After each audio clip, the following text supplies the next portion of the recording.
We're here with Julie Foster. Julie's going to tell us her extraordinary story. Julie's a doctor, but she's going to give us her full title and tell us all what's been happening for the last few years, because it is miraculous. Thank you for that wonderful introduction. I'm Dr. Julie Foster. I'm an MD who has been a doctor for over 30 years and board certified in family medicine since 2000.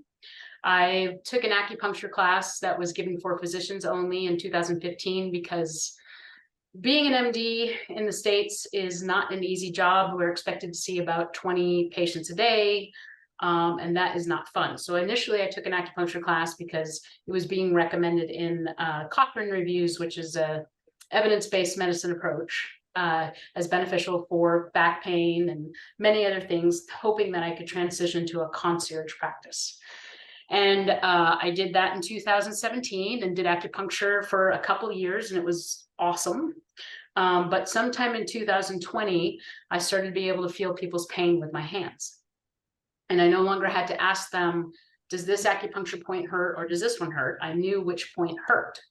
And I was getting lots of sessions from my urologist at that time, and she was opening up more chakras at that time. And as more of my chakras released previous traumas and released heaviness, more of my abilities to perceive people's pain opened up. And then I got, I got interested in Donna Eden and Barbara Brennan and John Upledger, who's a DO that taught craniosacral and biodynamic craniosacral techniques, and then Michael Shea, who also taught lots of biodynamic techniques. I took Qigong healing classes with Master Chun-Yi Lin of Spring Forest Qigong. And then the last class I took for healing was with Dr. Sue Morter, and it was a remote healing class. Between 2020 and now, my abilities to feel energy blockages in people's bodies has just been gifted to me. And I can feel where their pain is. I can feel where they're blocked. And I just surrender to source, to God, to Jesus, to whoever can help me, to angels. Sometimes when I'm really scared, I ask for extra help. And then just listen to that entity's direction and to how to help that patient best release their pain. And it's been a wonderful journey. And then lately I've even been doing remote healing again as a wonderful gift. And that initially, when I was told you can remote heal, I said, you're crazy. I can't do that. And one of my friends, which thank you to one of my friends that said that to me, she said, you're crazy because you think you can't. And then you do your first visit of remote healing and you're like, oh my God, that just happened. And the patient gets better. And then you do another one. And last week I did a remote healing visit on someone in Hong Kong that doesn't even believe in the ability for remote healing to happen. His wife was just like, come on, be open to this. He has Parkinson's disease, and he experienced shaking so hard when I was doing the healing, but knew he was releasing something. And then he just emailed me and said he's so much better. And so it's such a rewarding career. And lately, because of Jen Weigel of the Jen Weigel Show, I've been getting calls from healers all over the world, and I get to help healers heal. And what that means is the realms that I get exposed to are unbelievable, because healers have a very limited belief system. They're limited in their beliefs of what's possible, and they're open to their beliefs of miracles because they have seen miracles every day. And so when you play with a healer, you play in realms that you didn't even imagine were possible, and beautiful things happen for you and for them. It's just a matter of surrendering to source and surrendering to the love inside of you and letting that run the show, and let it run the show in a way that there's no way your human mind could imagine. And there's no way your human mind could connect, but you connect and feel what the other person's feeling. You become one, and then you heal together. So that's a lot of things you've told us. So going back in your story, I mean, when your hands you first started to sense what was going on with people, that was when you were doing the acupuncture, was it? Yeah, because I would, when you do acupuncture, I would ask the patient, like, say there's 3 points on the foot that I would put a needle in. I would say, does point A, B, or C hurt? But when my hands got turned, I'm like, ow, that one hurts. I don't need to ask anymore. And sometimes the pain hurts a lot. So do you think that when you started to do the acupuncture, that started to open your mind up in a different way? Because I have acupuncture done on me, and it's really transformative and I love it. Do you think that was the beginning of your bridge to the healing world and opening your mind to how to heal people? I think so. I mean, the book that I had to read at first was a yin and yang book. And it's one of these things where you're like, you have to put it down going, there's hot and there's cold disease. It's like, what? You can get disease from the wind blowing. What? It's a whole nother world. But when you just when you're not afraid of it and you go, okay, I want to understand this and I want to feel this world, then you can start incorporating it in. And so acupuncture opened my mind because and just my, what is it now? It's 26 years of being a doctor, 27, 28. It's a long time. So the more you have experienced other people's stories and other people's energies and other people's just the resonance of them, you open up to different planes of communication just by the conversations I've had over the years. Since really I started med school in 1992 with patients. But then the acupuncture opened up doors, and then but it was really reading Donna Eden's books and learning how to energetically drain meridians. And then when my hands got turned, I'm like, oh, I can just drain this with a vortex through my hands. So talk about your hands turning on. Let's make it more explicit for people who have never heard about energy work at all. What does it feel like? That was a big transition process in itself. It was, I don't know how it happened.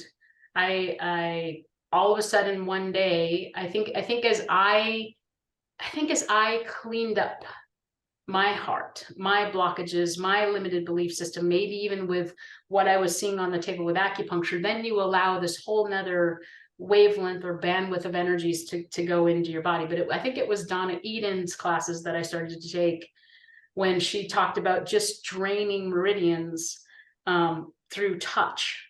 And who's Donna Eden, by the way, if we could just explain who Donna Eden is an energy medicine guru who wrote the book Energy Medicine, and she has another one out there, but she just, if you look up Eden Energy Medicine, she's the owner, and beautiful, beautiful soul that really just emits these healing wavelengths of understanding and love, that if you choose to absorb them, you will incorporate them into you and become a better person and a healer and just emit more love and life yourself. But so just in, working with, it's like everyone's hands can feel things. I was playing with my friend the other night, and once you get to the level that I'm at, you always have kind of energy vibrating through you. And granted, my friend also has very healing hands that I was playing with, but we were listening to the song that had sort of indigenous beat to it, and you could feel the energy of what I would call my Kundalini rising, because now my hairline's a little more free of heavy energies that would stop it. And it rose so much, you can feel it in your hands. And I went to touch her hands and I said, do you feel this? She goes, oh my God, there's electricity coming out of your hands. I'm like, exactly. When you become this vessel of lack of blocking energy, or you release your fear, you release your anger, you release your frustration, you release your sadness. So many people are so full of sadness and grief. When you release those denser, heavier energies, the amount of love and light that can bubble up through you and out to other people becomes unimaginable and really endless. So thinking back to you shifting from, I mean, you still have a doctor's practice, don't you? You're still a doctor as I well. still do. And I have a concierge practice, and I have patients that do not want acupuncture. They just want me to write their prescriptions. I have patients that do just want needles, and they don't want the biodynamic work, because sometimes you walk off the table with vertigo and they didn't, don't like that. So just do needles. And then I have patients who will take, both worlds, and we go to other realms when they're on the table. And so, like, for example, one person that likes to play in both worlds called me on a Monday, and she said, hey, my neck really started to hurt yesterday on Sunday. Today it's worse. It hurts really bad. And I said, well, do you have a rash? She said, yes. So I said, well, you have shingles, you have zoster. See me tomorrow morning and we'll take care of it. This is a person that is open to possibilities of what can happen on the acupuncture table, possibilities of what can happen with energy transfer. And so I started to see her. I said, well, if your pain doesn't go away, with what we're going to do on the acupuncture table, we will give you a script for gabapentin. And I said, you know what? You're not going to need it. Let's go get rid of this pain. And this is a woman who couldn't touch her head, couldn't sleep, had to have her husband drive her into the appointment at 8 a.m. because you know how pain gets so bad, it makes you sick to your stomach and nauseated, and you can't think, you can't do anything. She had that much pain. But again, open to the ability to play. And she understood that her pain, she was planning a funeral at the time, and she was getting upset that people weren't liking how she was planning it. So she manifested a little bit of frustration and anger, and shocker, you get a shingles attack. It's not rocket science. This is what happens. So on the table, she let go of that anger. And, and I do a combination of put acupuncture needles in, and then, I really just surrender and fly by the seat of my pants. But that surrender and fly by the seat of my pants involves Qigong, acupuncture, biodynamic stuff, craniosacral stuff, without the manipulation, because I'm not trained in that. I'm not a DO. And just love, just release goop, allow light in. And in the end of that hour, she released her attachment to what other people were bringing to the table at this funeral. And she released the need for them to be happy about what she was doing. And her pain was pretty much gone. She went out to eat, and I called her 6 weeks later to follow up on her. I didn't hear from her. And I'm like, did your pain go away? She goes, well, I had an itch. And she had an itch off and on for 6 weeks. I'm like, why didn't you call me? She goes, I'm not going to call you for an itch. So a devastating disease that can cripple people for years, if you choose to understand the emotional root of the pain and let it go, is gone in an hour. And it's the other, one of my other most miraculous healings that I'll never forget. And I have permission to talk about these people because I was going to talk about them for a podcast. So I'm not using names, but they have given me permission, because as a doctor, you worry about violating HIPAA. And so this woman came in who was doing Kundalini yoga so she could see things. And when she came in, she had been molested by a relative when she was younger. She came in and saw that relative in the room with us on the table. And another relative that he had probably molested that had killed herself. So these two entities were coming from the other realm into the room with this woman who was healing from this molestation as a child. And, she's like, and she was scared. She's like, they're here. So this is earlier on. This is cut a year and a half ago, where I was still new to this energy stuff. And I wasn't, I got scared. We all get scared when it's new stuff, that there's other entities in the room, and I'm not sure how to do this. So I prayed to the angels. I'm like, let's see what we can do here. But I told her, if they're coming in from the other side, this is a belief I strongly have. Once you transition to the other side, you are a being of light. There is no bad soul on the planet. There are just people really trapped in their pain bodies, and their light is so deep behind this dark, heavy pain body. You would never know that they're beautiful, loving light entities, but they are. And when they cross to the other side, that's what they are. So I said, well, if they're here to help you. So just take a deep breath and let's see what happens, right? Don't really remember what I said exactly, but what she saw happen, again, I only see with my eyes closed, and I can't see what other people see, and I don't know that I want to. But she said this person that molested her turned into a star. And I was healing through channeling energy from the void through my heart chakra at the time, because in Donna Eden's books and Barbara Brennan's books, they say, well, entities will come in and just do the work for you through your heart chakra. So I had a big open heart. And I don't do that anymore because I was getting heart palpitations and it was too much vibration for me. And I now realize all of our light and anything we need comes from within us. It's our star within us that generates it. We don't need to bring it in from anywhere else. So, but anyway, it was, that light, that star came through my heart chakra into her. And there was so much love and so much healing in that episode that I cried for 3 days. I still kind of tear up when I think about it. And it healed her. So sometimes I think we need to put down the swords of, we need to see the light behind the people that are stuck in darkness, and it'd be nice if we could bring it out in this existence. And sometimes it's not meant to be. Sometimes we're just, pain bodies are meant to poke each other for us to grow and achieve a higher bandwidth of resonance and achieve deeper compassion and deeper understanding, and go, oh, that's what that was like when I played the dark part and I played the light part. Now I understand both parts. But if we want to be at peace in this dimension, in this time, it's just a matter of closing your eyes, breathing through your heart chakra, connecting it to your light, your star inside, and seeing through another person's pain body that there's light in there. And and it's not your job to heal. It's not my job to heal anyone. It's my job to hold space for other people to heal themselves. But when you see that light, it's just easier to be a little bit more kind and compassionate. It was very brave of her as well to go through that with you. It was, but it was her who saw the perpetrator change to a star, not me, her. Did she believe that she had learnt something from it? Was there what was it that she felt had happened? Well, in that instance, I think she just was able to feel,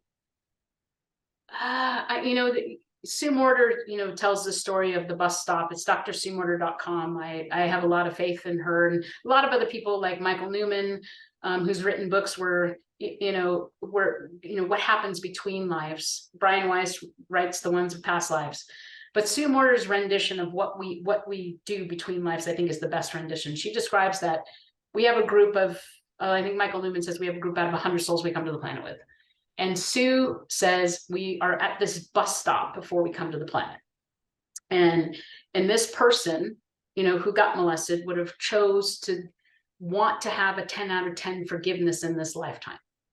And so she would have said at the bus stop, who wants to do something to me that I would have to have a 10 out of 10 forgiveness? And everybody in your soul group's like, I don't want to do that. I don't want to do that. I don't want to do that. Nope, nope, nope, nope, nope. And then they're like, please, please, please, please, please. And somebody says, fine, I want to learn a 10 out of 10 forgiveness, and you come to the planet, and that's the movie that you play while you're on the planet. And so I think this patient, after that experience, understood that I can now forgive, that maybe this was for my benefit, and I can heal now. And he's there now loving me regardless, but she felt that love and that light and did heal that day. I have another friend that is a healer who was molested by her father in this lifetime, and he's still alive, and she's forgiven him, and she's now trying to hold a light enough for him to forgive himself. If she does this and she's able to generate that much light, watch out, world. She will heal so many people. So again, there's a lot. And if you meet any healer, anyone that's awake, nobody had a good childhood. Not most people, it wasn't as horrible as those two, but we chose a childhood that would cause us to have to stand up on our own a little faster than if it was a pampered childhood. We chose a childhood to understand pain so we can understand the pain in other people. So it's, if you had a painful childhood, know, at least, even if this is my 18-year-old daughter says, Mom, what you do at work is called the placebo effect. Right? So she's not wrong. She took her first college psychology class before she even left high school, just so she could learn, and tell me that, Mom, what you do at work is the placebo effect. But she's not wrong. So even if that story of you planned this at the bus stop before you came to the planet, if that story can help you heal, believe in it. Why not? What's the other choice would be not to believe that story and hold anger for your whole life. You're absolutely right. It's the why not. You're absolutely right. Because even as you were telling me her story, we still get attached to the resentment of her having to forgive this evil, which it is. There's no other way of looking at it. But then for her to switch it gives her power. Oh my God, so much, because Yeah. you release so much dense energy when you let go and forgive. It's like, Anita, God, I hope I don't screw this up. It's Anita Sanchez, wrote this book. I think it's The Four Sacred Gifts. And I hope I don't screw it up. But the four sacred gifts are, number one, the power to forgive the unforgivable. That is a superpower. It is not a burden. It is a superpower to forgive the unforgivable. It frees you from hell. It does. The power of unity, the power to heal, and the power of hope. And these are all superpowers we have within us, but if we're trapped in a reality of victimhood, of princess or princehood, of sadness, of grief, of pain, of anger, it's really of the energies we may have departed the planet from in a previous life and carried to this life to heal. We miss out on these four sacred gifts that are our birthright. And it's time for us to reclaim our birthright. So you're very, you come across obviously as very confident, and we've spoken before, and very clear about your purpose and message that you have.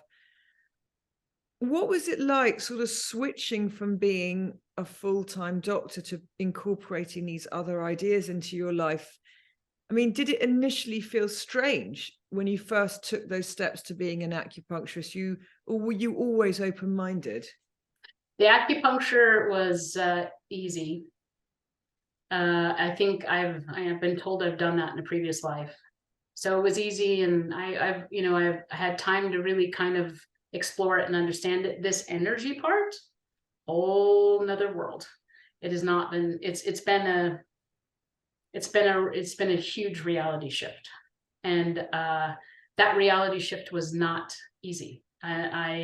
This year, because now I'm charging for remote healing. When I filled out my malpractice insurance, I'm like, I'm doing remote healing, so I got to put an energy healer on my malpractice insurance. And I'm like, well, that's a little scary. That was scary. And it's such a different shift from being, I really was like a total, not quite an atheist, but a definite deist. This crap is not real. What Jesus did is not real. 2 years ago, I couldn't have said God 2 years ago. I didn't think Jesus was real 2 years ago, to when my hands got turned on and I'm like watching these miracles happen. I'm like, everyone can be Jesus. Like, rapid shift. So yes, huge identity crisis that I think a lot of people are going to suffer as they wake up. It is not easy. When you do get your upgrades, it does mean a lot of time lack of sleep, your body's hot. My legs didn't work for a while. I think that was either I was channeling too much energy through my heart, I was frying myself, is what people were saying, or I was afraid to go forward into this new realm I'm playing in. But yeah, it's not easy. It's still not easy. This interview is not easy. This interview is taking me from my little safe, MD world where I can play behind the curtain and heal people in secret too. It's like, you're gonna be on a global stage. This is not easy. It's not easy. You can no longer heal in secret. No, I can't hide behind the curtain anymore. You know? Moved out of the curtain. But you know, it's one of these things where when you have source just kind of flowing through you, you're like, put on your damn big girl panties and get to work. This is what you're supposed to do, and you don't question it. So going from never saying, saying God to suddenly, when was the moment when you suddenly could say source or God? When was that? So, okay, so you can only heal working with the belief system of the person you're working on, right? Otherwise, you're completely ineffective. If you can't resonate with their belief system, then you're judging them. And if you judge anybody or anything, forget it. You're not going to be channeling energy to heal. One of my patients taught me that early on when I just started playing with my hands, and maybe 21, and I'm doing the biodynamic work. I came to work kind of sad. I was upset about something, and I had my patient on the table, and she's like, "Doc, where's your juju today?" And I'm like, "I don't have my juju today. I'm upset." She goes, "Let me give you a hug because I want my juju. Come on, I'm paying for this. Let's go. Get your shit together." You know? So after that day, I realized if I judge anything, I cannot be the most effective vessel of love, my vessel will not flow in a way that I can help as many people as possible. So I chose that day, not that I'm human, so I judge, but as soon as I start to judge, I start to go, you can't go there. And judgment even involves like someone who you think, I have a friend who makes me weep when I feel her soul, and I felt it a couple of times, and her soul is so kind and so patient and so pure, and to hold such a vast space just for you to be who you need to be.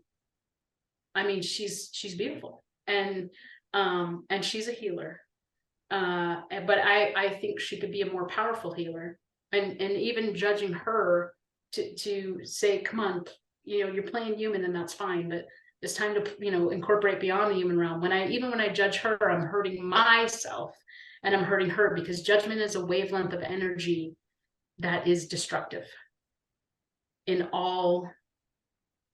to the person who you're judging and the person that's judging. And so and I realize we have multiple frequencies of healers here, and there are going to be some people that judgment, it resonates with them, and so maybe for them the wavelength they're going to spread of love to the planet is going to have a little bit of that in it. But for me and my wavelength, I can't have it. Yeah, no, because I do healing too, when I have someone come sit with me, putting judgment to the side is incredibly important. I mean, it's just to try and go to a place of, I see it as compassionate neutrality. But I also recognized recently that just sitting in their pain and being too empathetic is not useful either. That is right. That becomes absolutely exhausting. It's just being able to honor wherever they are on their journey and understand that they're going through things, and respect them for doing it and being there and asking for help. I think being in their pain, sometimes it could be even, you could energetically attach to their victimhood, of this, if that's a case. Like, and I just had somebody else come in who, as an MD, I said, hey, you got a skin cancer on your face, go get checked by the dermatologist. I was right, she had cancer. Dermatologist wanted to go back and cut it out. She doesn't want to play Western medicine. Yeah. And so I said, well, if you don't want to play Western medicine, then you've got to give up this victimhood you've been carrying around for over 50 years. And if you do, you can get rid of your skin cancer. But if you choose not to, let the Western medicine doctor cut the bloody thing off, right? So you can blend. I'm here to blend realms, I think. But if you really want to release the energetic frequencies that are causing the skin cancer, you don't need Western medicine to cut it off. You'll take care of it like this. If you don't, let Western medicine help you. Yeah, no, I agree. And also, I think, again, with the healing, is if you go from this place of neutrality, like you're doing, where you're saying, you know, you can choose either option or whatever, you allow them to make their own choices, because as a healer, the other thing we don't want to do is get so involved in their healing journey that it becomes about us. Right. And I So, did that, like when I first, yeah, or that person hasn't healed yet. Oh my God, that's a failing on us. I've got to contact them. I've got to text them. I've got to see if I did well enough. No, that is tiresome, because they'll heal when they're ready. All we can do is, you know, use our hands or present them with ideas, and then it's a journey together. or you know, if the ideas or the frequency that doesn't work between people, then they'll find someone that's got a frequency they need that we don't have, which means we expand they expand their healing network, they expand their bandwidth, and we'll expand our bandwidth. Yeah, and I learned also, I had somebody that came that I thought was fantastic, and he started to go and see someone to talk to as well. He wanted to speak to a psychologist.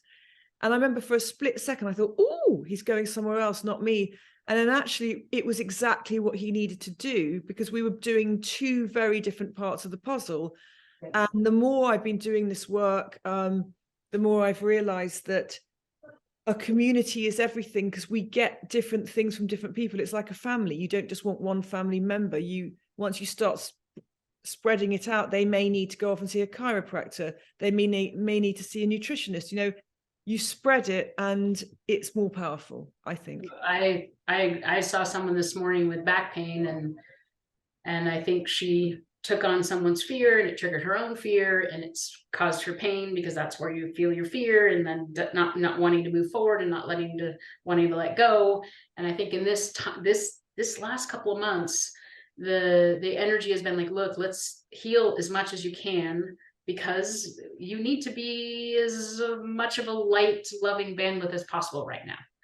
And so I worked on her, she felt better, but I'm like, now go see the chiropractor, because he's a much better diagnostician than I am at if this leg weakness is coming from her neck or her back, and then let him tell me whether or not you need an MRI. I mean, I still ordered an MRI, but the chiropractor can definitely benefit. The physical therapist can definitely benefit. We all heal in different ways, and sometimes it's multiple different modalities to heal. And patients' belief system is in multiple different ways. Absolutely. And I think the more we don't get attached to the outcome and we just do our best on their journey, the better the process is. Right. And if we do get attached to the outcome, I mean, I learned that early too. I had a guy walk in with like 30 years of ankle pain from falling. And he was like, oh my God, I hardly have any pain. I walked home and had 6 hours of arm pain that I couldn't get rid of, because that's when my ego was like, didn't know what it was doing. Because there's no teacher for this class. There's no teacher for how to become a healer, and everyone's going to heal in a completely different way. So if you're about to take this on, know that you're going to have to, and I call it play, and some people get pissed at me for calling it play. But I believe that you have to almost go back to the resonance of a 4-year-old who doesn't know any limits in order to heal. You have to go back to that wonder. Nothing's named, everything's possible. You don't know how anything works, and you just start playing and see how it works and how it unfolds and where it goes. But if you force healing, you will be in pain. Oh yeah, I agree with that. But I've also learnt that healing can be or this spiritual journey can be so unbelievably huge that one has to learn actually to get boundaries with the divine, with the other side, because you know, they need to know when it's not comfortable for us as well. Because, you know, wandering around with your hands already on all the time can be absolutely exhausting. So we need space too, even as healers. Yeah. But that took me, because when I first got into it, I was so excited. I wanted to do it on everybody, everywhere, all at once, just like that film. And well, I've been hiding. Remember, I'm hiding behind the curtains, so I don't have that problem. Well, I would just do endless healing on everyone, and then it just became exhausting. And also I was inviting in all sorts of entities and stuff from the other side, and I had to learn, I had to work with mentors, because it's always good to keep learning to teach me boundaries around it. You know, I had ghosts showing up in my bedroom and things, and that just wasn't really what I wanted. But as you say, it didn't come with a manual, so I had to find other people that have been through these things, and they'd say, oh, you know, you do have to put in some language and say, I don't give permission for this. You know, I don't give permission for a ghost to be in my bedroom, but they're allowed to come and chat to me in a Reiki session, but they can't use my body. They have to talk to my divine team. You know, all these rules, and they actually do work. But how would I know that? You don't know until it all goes wrong. Exactly. But I like to dive in and you just go, yay! And actually, it's quite good to learn. So, I mean, I learned also, like you, lots of just picking up books and reading other people's spiritual journeys has been incredibly helpful as well, because there's always more to learn. Yeah, I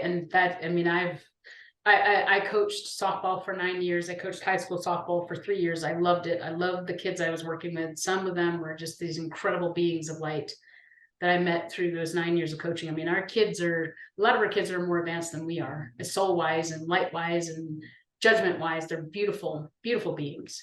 But I lost my job in 2020 when the pandemic shut down. And at that point, my children were older. And, you know, I've raised them kind of free range. So like, Mom, you really need to sign this today. I'm like, okay. But otherwise they have to take care of themselves. And when they need me, I'm here. When they crawl into my bed and put their leg across me because it hurts, or lay across me because their back hurts, then fine, I'm paying attention to them. But otherwise, I'd like them to be as free as possible. So I had all this time, and I have inhaled at least 300 books.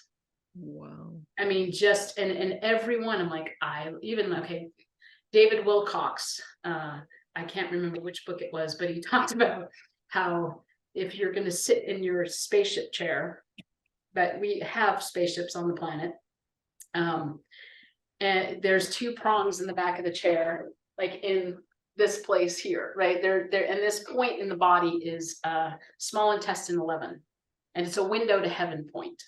And in my Qigong book, it's the controller of the head and neck. And no, that was the acupuncture class. This guy was really a believer in this point. If you push this point, it opens up your head and neck. The Qigong instructor says, when your hairline's blocked, your energy's blocked in your neck. And here's David Wilcox in his books, whether or not this is made up, I don't care. It was just kind of fun to play with. That if you sit in a spaceship, you plug those points into the chair to determine where you're going to go. That's how you fly your spaceship. And so I've even brought those points in, and I realized when I put my fingers on those points, it distributes an energy to your entire morphogenic field that can be healing to your entire field. It's beautiful.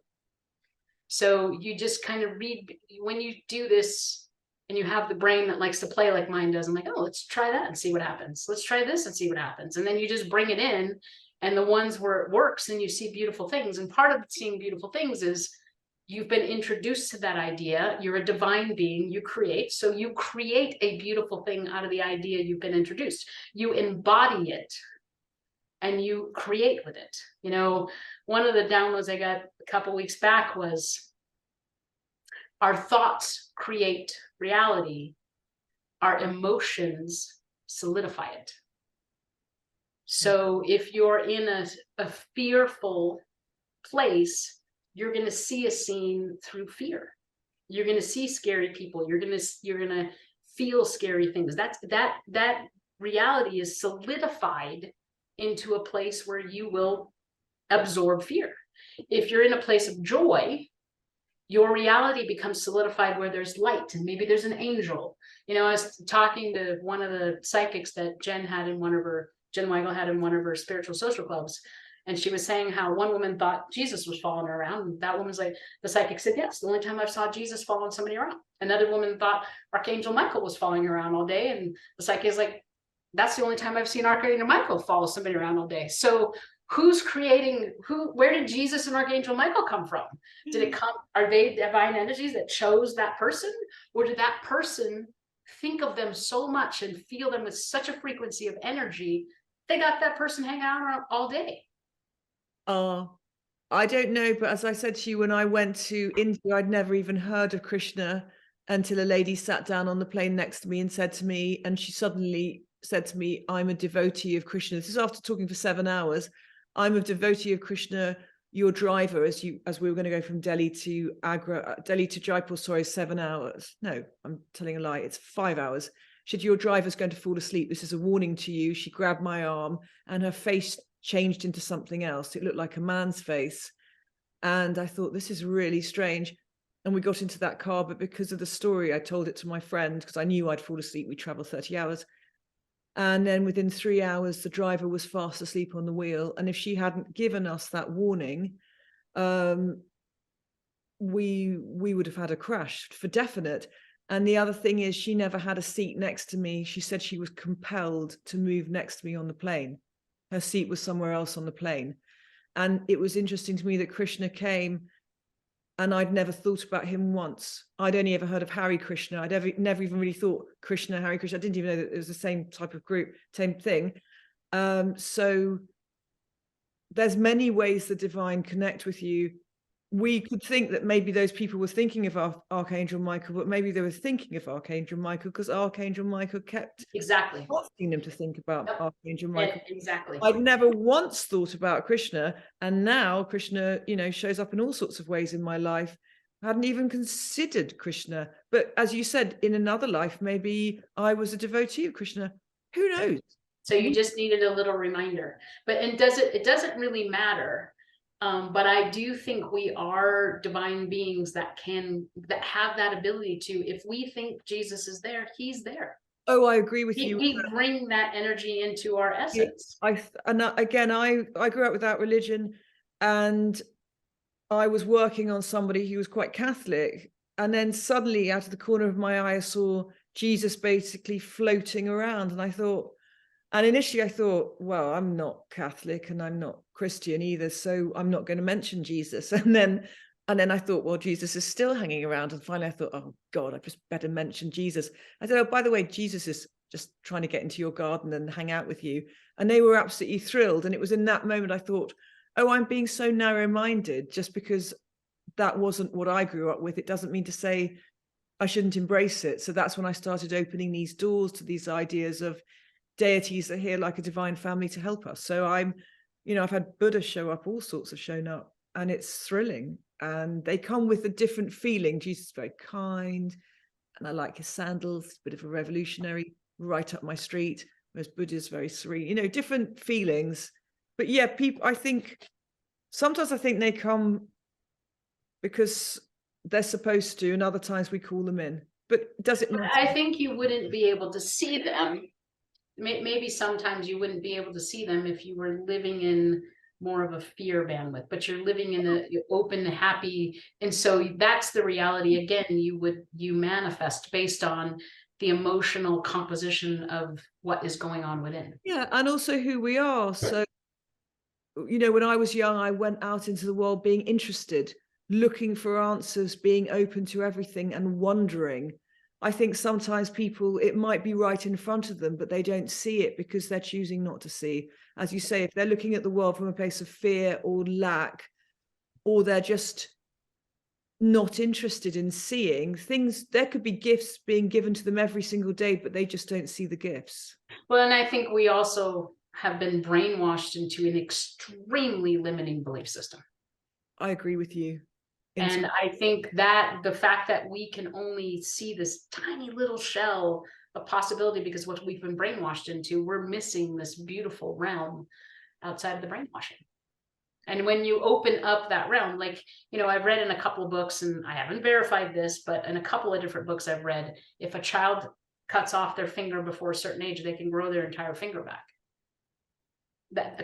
Two books have mentioned this. Okay, again, I've not verified it, but 2 books have mentioned this. Don't try this at home, everybody. So, but again, okay, so a salamander can grow his tail back because he doesn't have a brain and he doesn't know he can't. So a baby who doesn't know they can't grow their finger back can grow it back. But when they've been taught, you can't do that, you can't. It's that simple. We can do, miracles happen in my life every bloody day. And it's beautiful, again, because I can tell people so many beautiful stories because I've read so much and I've played with so many people, that belief system starts to disintegrate. And once that's gone, anything's possible. And so how have your friends and family responded to this rebirth, as it were, this extension of you becoming multidimensional? And, you know, you've gone from being a doctor, then the acupuncturist, and then suddenly everything. So how do they feel about this? They're, well, I'm not very close to my family, so I don't share with my biological family too much. I don't think they can understand it. They're not at this bandwidth, and that's fine. Some of my friends, they've not been unkind, but they don't get it either. But then I've made all these new friends that literally, like, Julie, you're crazy because you think you can't do this. Just do it.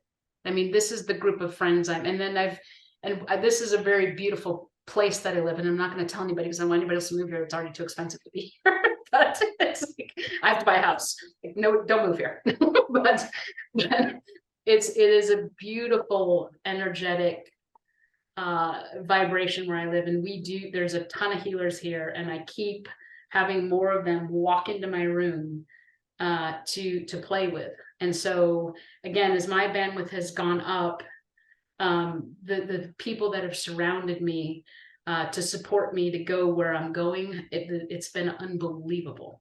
And then the people who you never knew were purple people and believed in this whole realm outside of the belief system that I believed in, show up and start talking about it.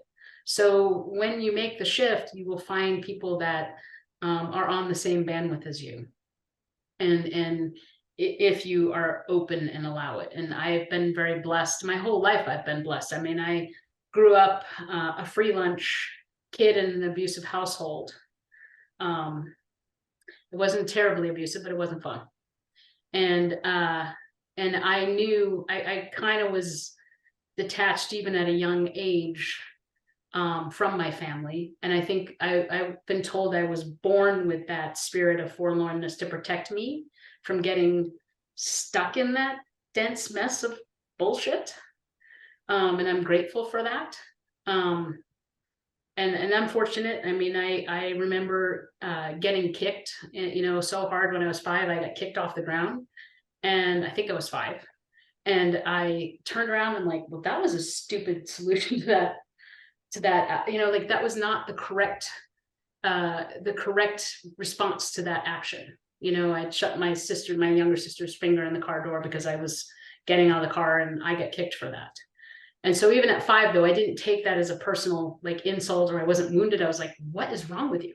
How are you not intelligent enough to see that that wasn't the correct solution to that problem?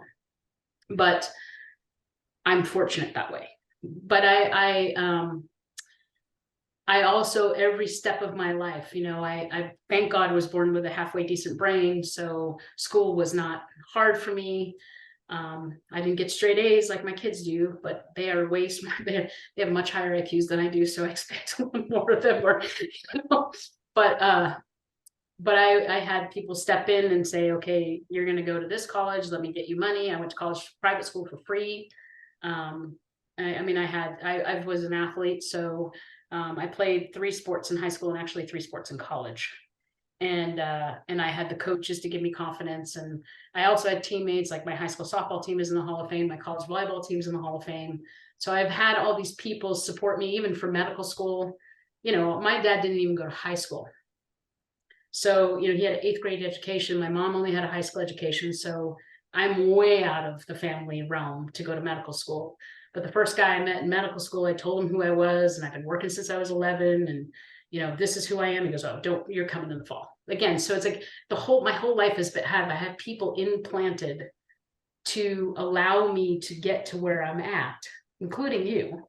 Like, it's even just with Jen, Jen Weigel introduced the 2 of us.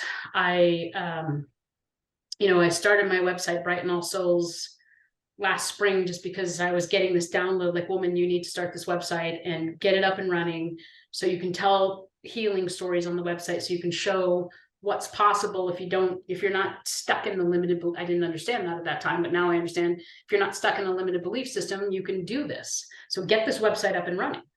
And I'm walking in the creek where I always walk, getting this download, like, get this together. And I'm like, okay.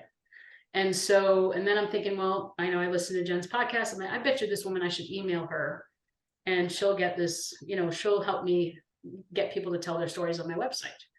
And then I meet Jen because I joined her spiritual social club. And within 5 minutes, she's like, you're a doctor and you do this? How about a podcast? And I'm like, oh, no, I didn't expect that. No. No. But I did eventually put my big girl panties on and do that too. And then, so it's just every step. And even Jen, like, I had only healed my friend's remote healing. And she's like, okay, I need some help. And I can tell you this because she tells this story too. And I'm like, okay. And I worked on her and her neck pain went away. And then she's telling everybody I'm a remote healer. I'm like, I don't have a charge for this on my website. I gotta get this up and running. So again, if you just kind of surrender and giggle, my favorite word is gigglegasm. And laughter is the best medicine. I am a doctor for 30 years plus, and laughter is definitely the best medicine. So if you just surrender and allow source to guide you, it just, miracles happen. I think that's perfect ending to our lovely conversation. That's perfect. Yeah. Thank you.